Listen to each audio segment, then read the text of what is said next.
Hello, my darling, and welcome to today's story time. Chapter 2, Jonathan Harker's Journal, continued. 5 May. I must have been asleep, for certainly if I had been fully awake, I would have noticed the approach of such a remarkable place. In the gloom, the courtyard looked of considerable size, and as several dark ways led from it under great round arches, it perhaps seemed bigger than it really is. I have not yet been able to see it by daylight. When the calèche stopped, the driver jumped down and held out his hand to assist me. Again I could not but notice his prodigious strength. His hand actually seemed like a steel vise that could have crushed mine if he had chosen. Then he took my traps and placed them on the ground beside me as I stood close to a great door, old and studded, with large iron nails, and set in a projecting doorway of massive stone. I could even in the dim light see that the stone was massively carved, but that the carving had been much worn by time and weather. As I stood, the driver jumped again into his seat and shook the reins. The horses started forward, and trap and all disappeared down one of the dark openings. I stood in silence where I was, for I did not know what to do. Of bell or knocker there was no sign. Through these frowning walls and dark window openings, it was not likely that my voice could penetrate. The time I waited seemed endless, and I felt doubts and fears crowding upon me.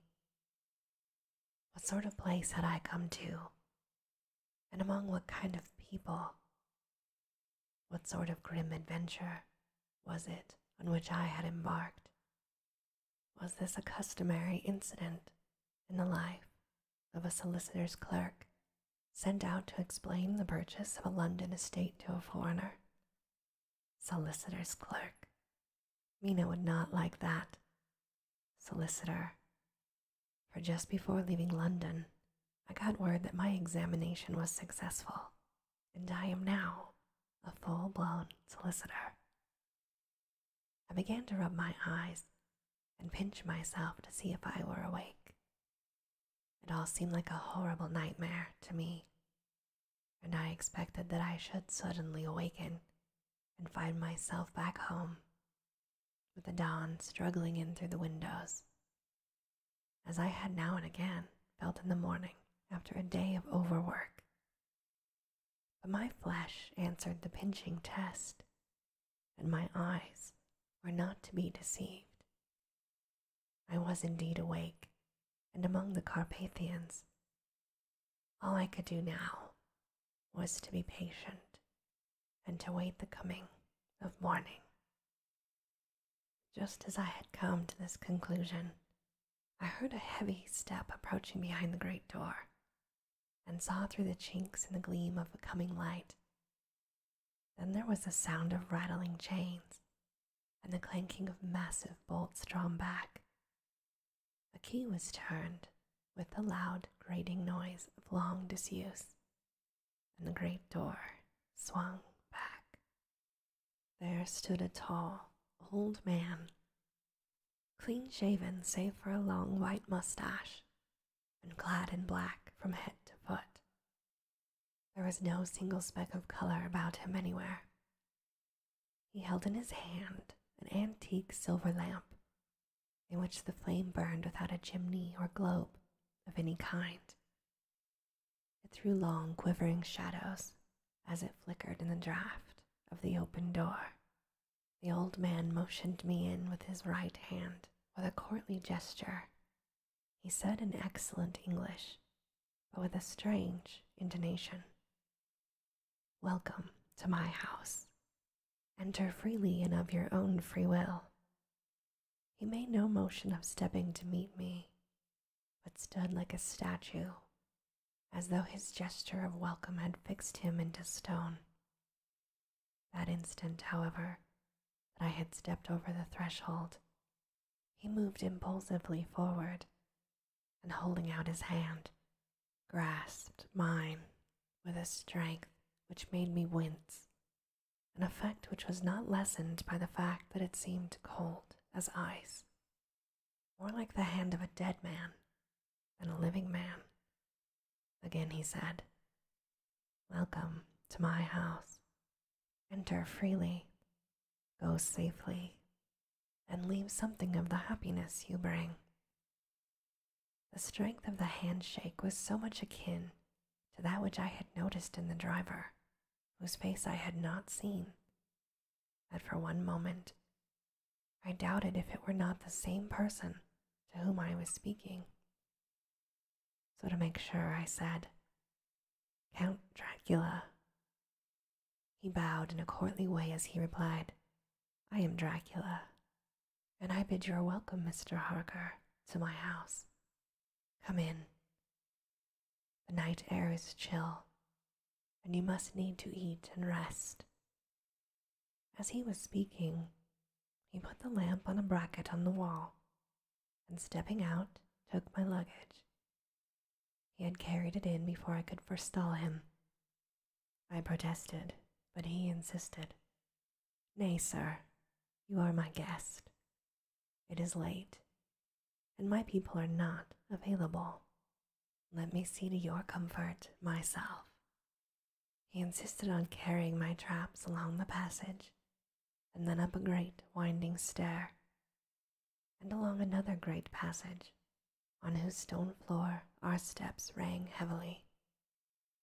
At the end of this, he threw open a heavy door, and I rejoiced to see within a well-lit room in which a table was spread for supper, and on whose mighty hearth a great fire of logs, freshly replenished, flamed and flared. The Count halted, putting down my bags, closed the door, and crossing the room, opened another door, which led into a small octagonal room lit by a single lamp. There were no windows of any sort. Passing through this, he opened another door and motioned me to enter. It was a welcome sight, for here was a great bedroom well lighted and warmed, with another log fire, also added to, but lately, for the top logs were fresh. This sent a hollow roar up the wide chimney.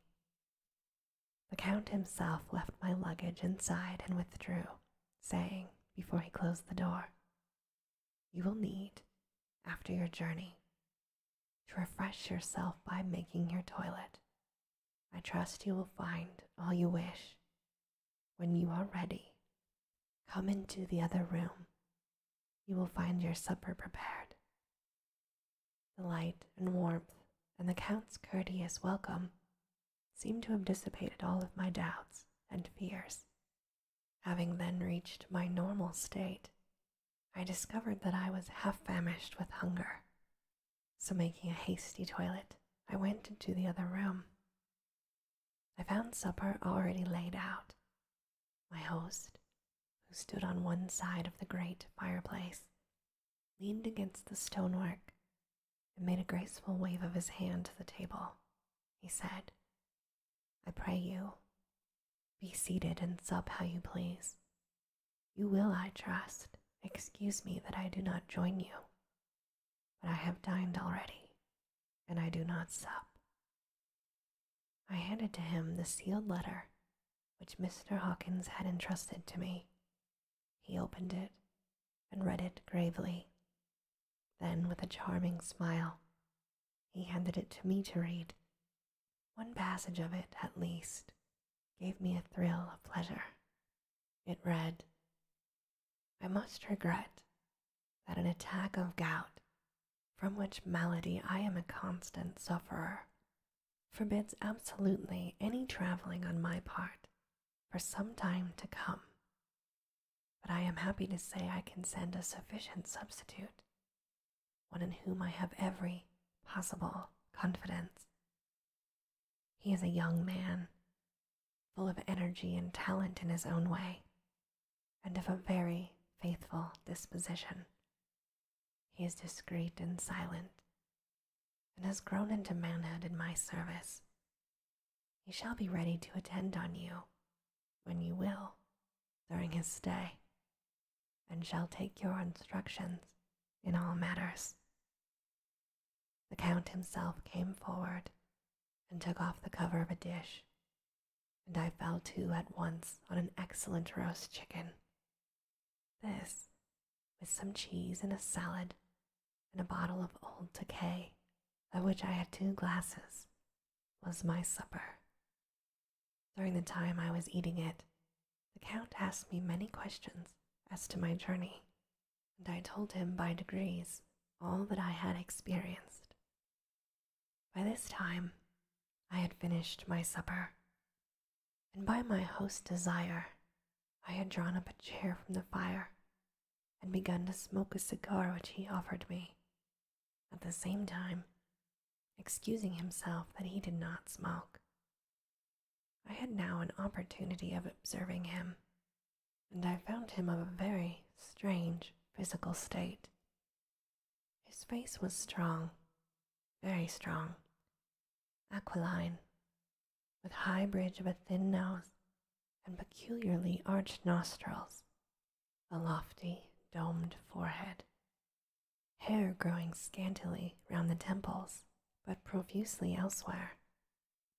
His eyebrows were very massive, almost meeting over the nose, and with bushy hair that seemed to curl in its own profusion. The mouth, so far as I could see it under the heavy mustache, was fixed and rather cruel-looking. He had peculiarly sharp white teeth. These protruded over his lips, whose remarkable ruddiness showed astonishing vitality in a man of his years. For the rest, his ears were pale, and at the tops extremely pointed. The chin was broad and strong, and his cheeks firm though thin. The general effect was one of extraordinary pallor. Hitherto, I had noticed the backs of his hands as they lay on his knees in the firelight, and they had seemed rather white and fine. But seeing them now close to me, I could not but notice that they were rather coarse, broad, with squat fingers. Strange to say, there were hairs in the center of the palm. The nails were long and fine, and cut to a sharp point. As the Count leaned over me and his hands touched me, I could not repress a shudder. It may have been that his breath was rank, but a horrible feeling of nausea came over me, which, do what I would, I could not conceal. The Count, evidently noticing this, drew back, and with a grim sort of smile, which showed more than he had yet done his protuberant teeth, sat himself down again on his own side of the fireplace. We were both silent for a moment, and as I looked towards the window, I saw the first dim streak of the coming dawn. There seemed a strange stillness over everything, but as I listened, I heard as if from down below in the valley the howling of many wolves. The Count's eyes gleamed. He said, "Listen to them, the children of the night. What music they make." Seeing, I suppose, some expression in my face strange to him, he added, "Ah, sir, you dwellers in the city cannot enter the feelings of the hunter." Then he rose and said, "But you must be tired. Your bedroom is all ready, and tomorrow you shall sleep as late as you will. I have to be away until the afternoon, so sleep well and dream well." With a courteous bow, he opened for me himself the door to the octagonal room, and I entered my bedroom. I am all in a sea of wonders. I doubt, I fear, I think strange things which I dare not confess to my own soul. God keep me, if only for the sake of those dear to me. 7 May. It is again early morning, but I have rested and enjoyed the last 24 hours. I slept until late in the day and awoke of my own accord. When I had dressed myself, I went into the room where we had supped and found a cold breakfast laid out. Coffee was kept hot by the pot being placed near the hearth. There was a card on the table on which was written, "I have to be absent for a time. Do not wait for me. D." I set to and enjoyed a hearty meal. When I was done, I looked for a bell so that I might let the servant know I had finished, but I could not find one. There are certainly odd deficiencies in the house, considering the extraordinary evidences of wealth which are around me. The table service is of gold, and so beautifully wrought that it must be of immense value. The curtains and upholstery of the chairs and sofas and the hanging of my bed are the costliest and most beautiful fabrics, and must have been of fabulous value when they were made. They seem centuries old, though in excellent order. I saw something like them in Hampton Court, but they were worn and frayed and moth-eaten. But still, none of the rooms have a mirror. There is not even a toilet glass on my table, and I had to get the little shaving glass from my bag before I could either shave or brush my hair. I have not yet seen a servant anywhere, or heard a sound near the castle except the howling of wolves. Some time after I had finished my meal, I do not know whether to call it breakfast or dinner, for it was between 5 and 6 o'clock when I had it. I looked about for something to read, for I did not like to go about the castle until I had asked the Count's permission. There was absolutely nothing in the room, book, newspaper, no writing materials, so I opened another door in the room and found a sort of library. The door opposite mine I tried, but I found it locked. In the library I found, to my great delight, a vast number of English books, whole shelves full of them, and bound volumes of magazines and newspapers. A table in the center was littered with English magazines and newspapers, though none of them were of a very recent date. The books were the most varied kind: history, geography, politics, political economy, botany, geology, law, all relating to England and English life and customs and manners.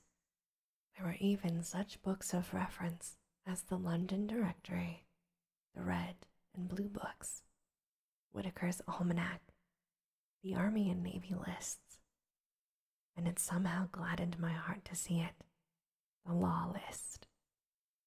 Whilst I was looking upon the books, the door opened, and the Count entered.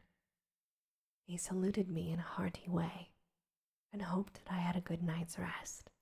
Then he spoke. "I am glad you found your way in here, for I am sure there is much that will interest you.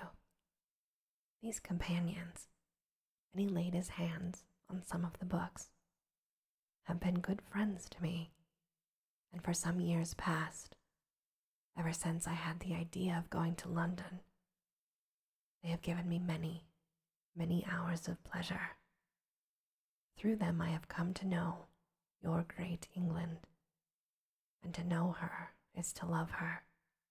I long to go through the crowded streets of your mighty London, to be in the midst of the whirl and rush of humanity, to share its life, its change, its death, and all that makes it what it is. But alas, as yet I only know your tongue through books. To you, my friend, I look that I know it to speak. But Count, I said, you know and speak English thoroughly. He bowed gravely. I thank you, my friend, for your all too flattering estimate, but yet I fear that I am but a small way on the road I would travel. True, I know the grammar and the words, but yet I know not how to speak them. Indeed, I said, you speak excellently. Not so, he answered. Well, I know that. Did I move and speak in your London, there are none who would not know me as a stranger. That is not enough for me. Here I am noble. I am a boyar. The common people know me, and I am a master. But a stranger in a strange land, he is no one. Men know him not. And to know not is to care not. I am content if I am like the rest, so that no man stops if he sees me, or pauses in his speaking if he hears my words. Ha! Ha! A stranger. I have been so long master that I would be master still, or at least that none other should be master of me. You come to me not alone as agent of my friend Peter Hawkins of Exeter to tell me all about my new estate in London. You shall, I trust, rest here with me for a while, so that by our talking I may learn the English intonation. And I would that you tell me when I make errors, even of the smallest, in my speaking. I am sorry that I had to be away so long today, but you will, I know, forgive one who has so many important affairs in hand. Of course I said all I could about being willing, and asked if I might come into that room when I chose. He answered, yes, certainly, and he added, you may go anywhere you wish in the castle, except where the doors are locked, where of course you will not wish to go. Dracula continued, there is reason that all things are as they are. And did you see with my eyes, and know with my knowledge, you would perhaps better understand. I said I was sure of this, and he continued, we are in Transylvania, and Transylvania is not England. Our ways are not your ways, and there shall be to you many strange things. Nay, from what you have told me of your experiences already, you know something of what strange things there may be. This led to much conversation, and as it was evident that he wanted to talk, if only for talking's sake, I asked him many questions regarding things that had already happened to me or come within my notice.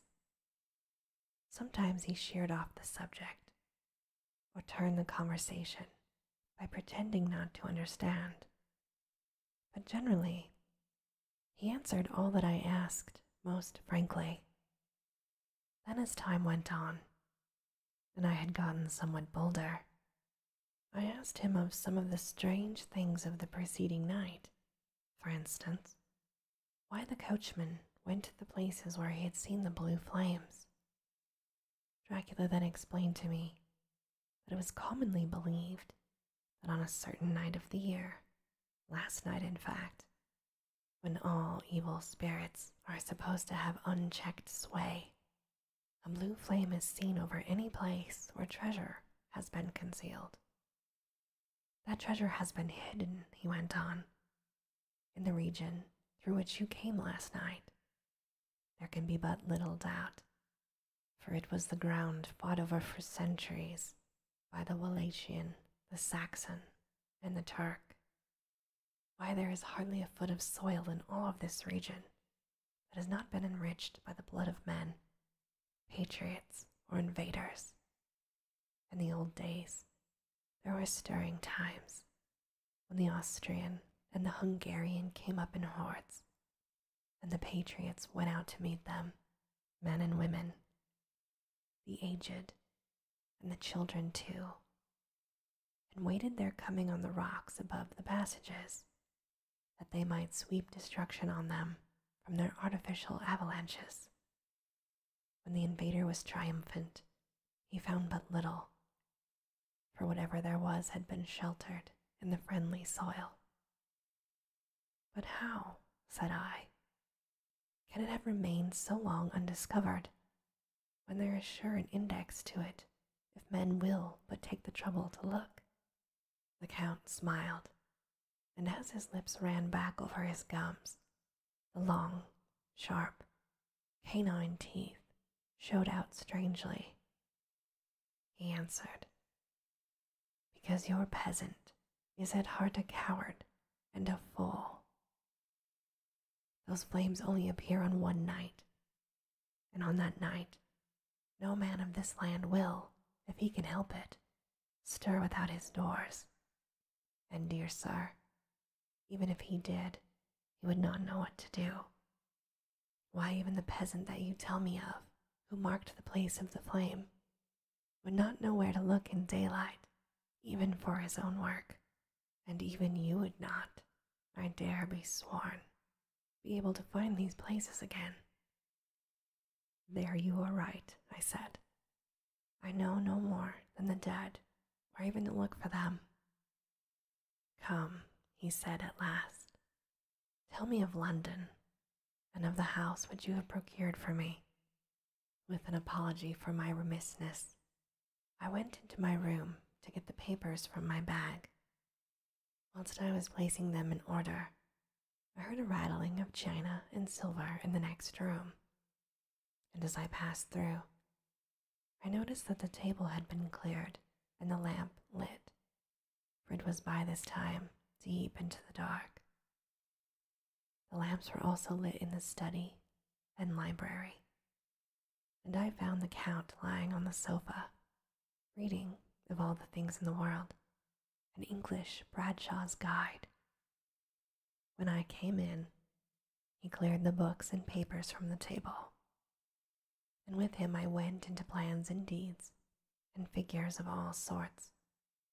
He was interested in everything, and asked me a myriad of questions about the place and its surroundings. He clearly had studied beforehand all that he could on the subject of the neighborhood, for he evidently, at the end, knew very much more than I did. When I remarked on this, he answered, well, but, my friend, is it not needful that I should? When I go there, I shall be all alone, and my friend, Jonathan Harker, nay, pardon me, I fall into my country's habit of putting your patron first. My friend, Jonathan Harker, will not be by my side to correct and aid me. He'll be in Exeter, miles away, probably working at papers of the law with my other friend, Peter Hawkins, so. He went thoroughly into the business of the purchase of the estate at Purfleet. When I told him the facts and got his signature to the necessary papers, and had written a letter with them ready to post to Mr. Hawkins, he began to ask me how I had come across so suitable a place. I read to him the notes which I had made at the time, and which I inscribe here. At Purfleet, on a by-road, I came across just such a place as seemed to be required, and where was displayed a dilapidated notice that the place was for sale. It was surrounded by a high wall of ancient structure, built of heavy stones, and has not been repaired over a large number of years. The closed gates are of heavy old oak and iron, all eaten with rust. The estate is called Carfax, no doubt a corruption of the old quarter-face, as the house is four-sided, agreeing with the cardinal points of the compass. It contains in all some 20 acres, quite surrounded by the solid stone wall above mentioned.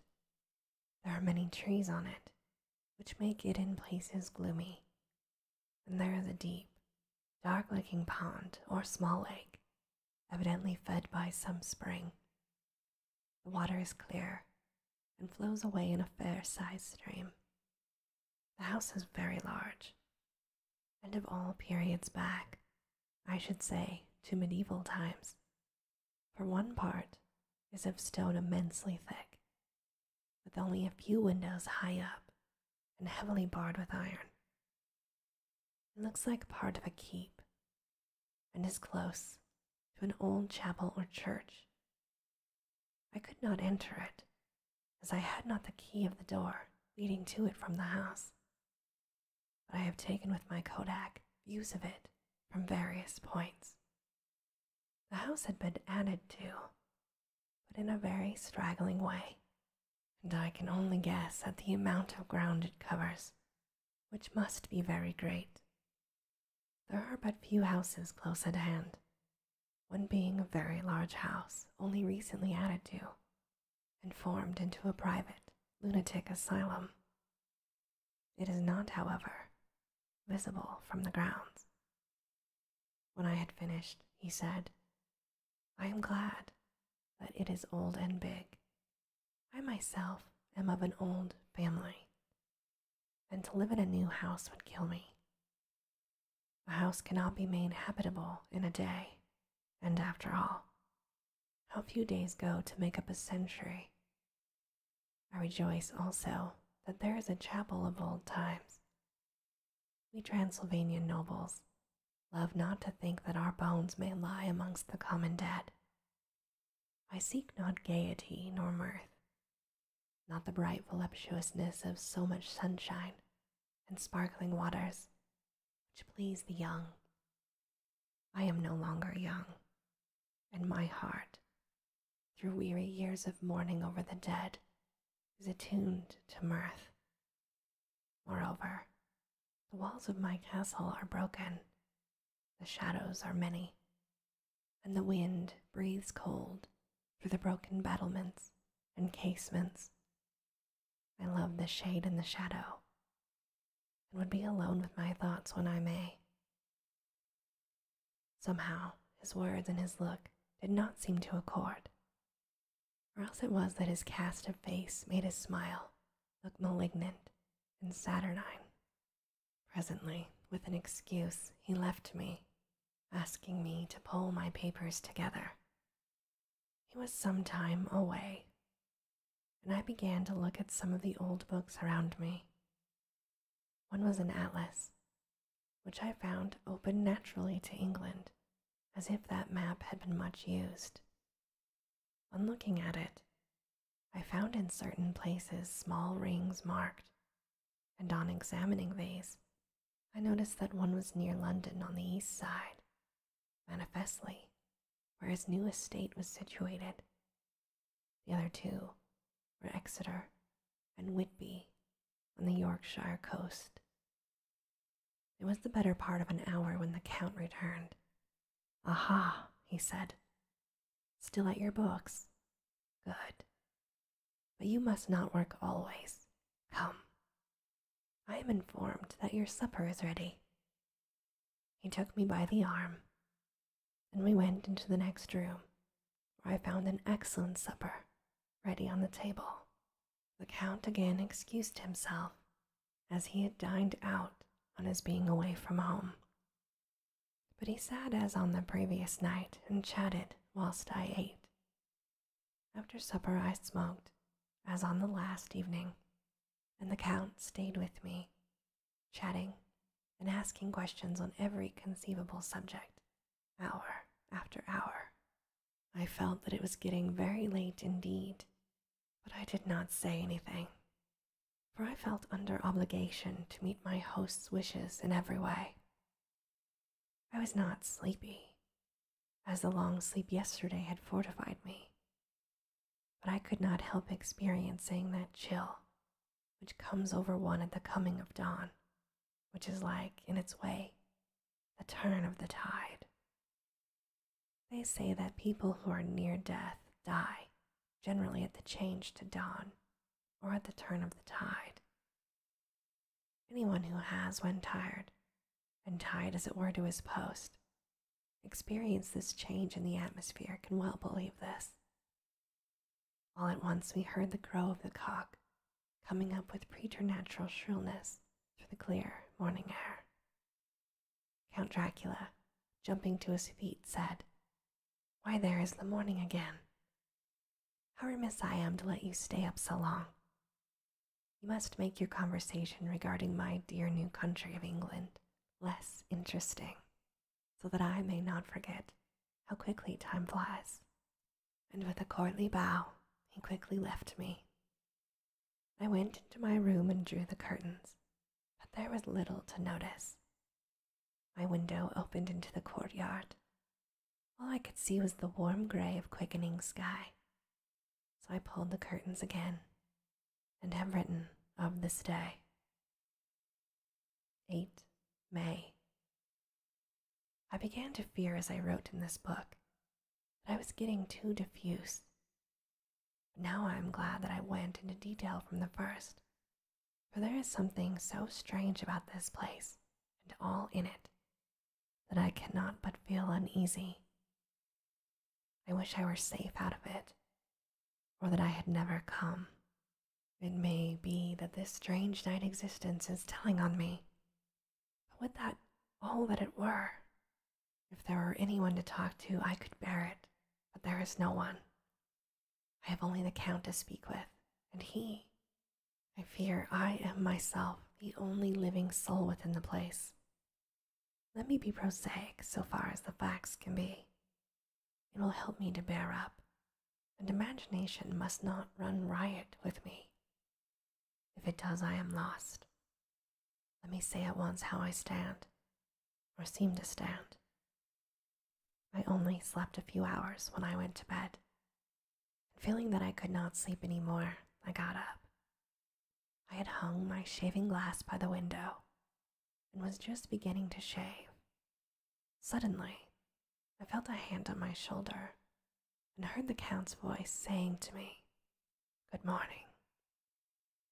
I startled, for it amazed me that I had not seen him, since the reflection of the glass covered the entire room behind me. In startling, I had cut myself slightly, but did not notice it at the moment. Having answered the Count's salutation, I turned to the glass again to see how I had been mistaken.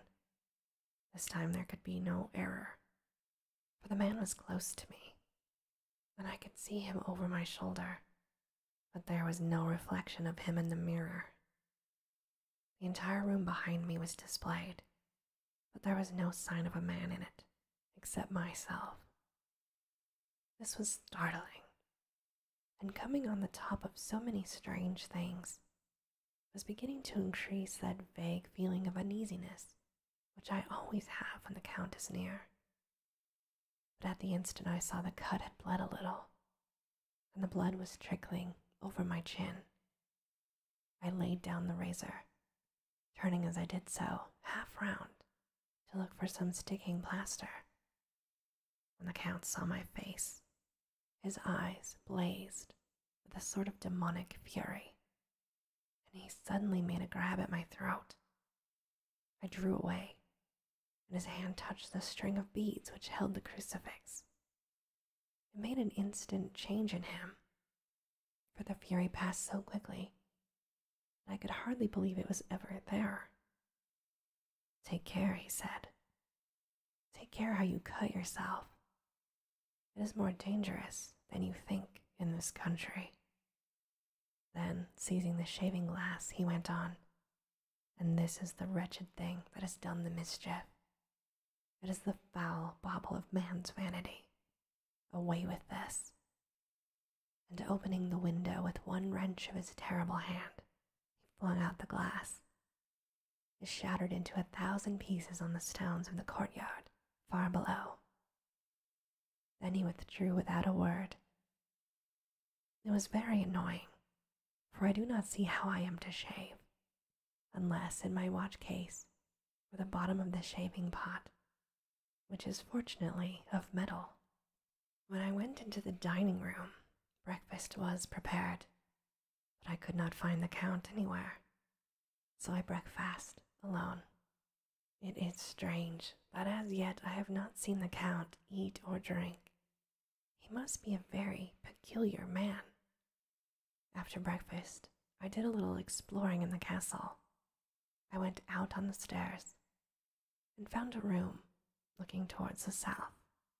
The view was magnificent, and from where I stood there was every opportunity of seeing it. The castle is on the very edge of a terrific precipice. A stone falling from the window would fall 1,000 feet without touching anything. As far as the eye can reach, there is a sea of green treetops, with occasionally a deep rift where there is a chasm. Here and there are silver threads where the rivers wind in deep gorges through the forests, but I am not in heart to describe beauty. For when I had seen the view, I explored further.